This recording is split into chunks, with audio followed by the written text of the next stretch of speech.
I had a young adult come to me this week, and she put her finger right on this point. She said, you know what's fascinating? She said, a bunch of young adults at Village Church, we were having a big Halloween party back in October, obviously.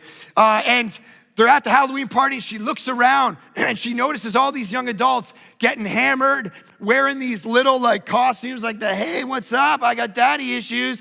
And she's like, I just looked at this group and I'm like, all these kids getting hammered, all these kids wearing no clothes, all of them rubbing up against it, blah, blah, blah. And then she said 2 days later, we're all sitting in a line in church together, taking notes, worshiping Jesus. And she said, what I loved about it is that was the week you preached on hypocrisy.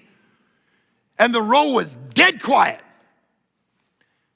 Now don't judge those kids, because that's you every day. You know that.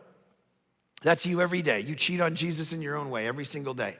You have faith here, and you have obedience and abundance over here, and there is no picture in the New Testament of a separated reality where there's Christians that are gonna go to heaven when they die, and then there's real super Christians that can be called disciples because they're obedient and they actually follow it with their life. That is a lie.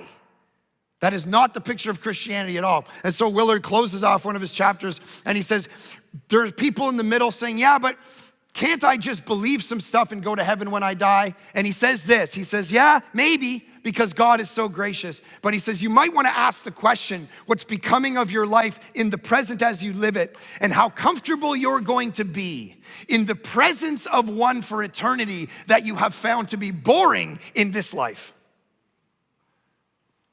Why do you think you're gonna be fascinated by Jesus Christ in heaven in a million years from now if you're not fascinated with him in the 80 years you got now? And so he says, my vision for you is you become a disciple of me. You actually follow me with everything you are, not just by what you believe.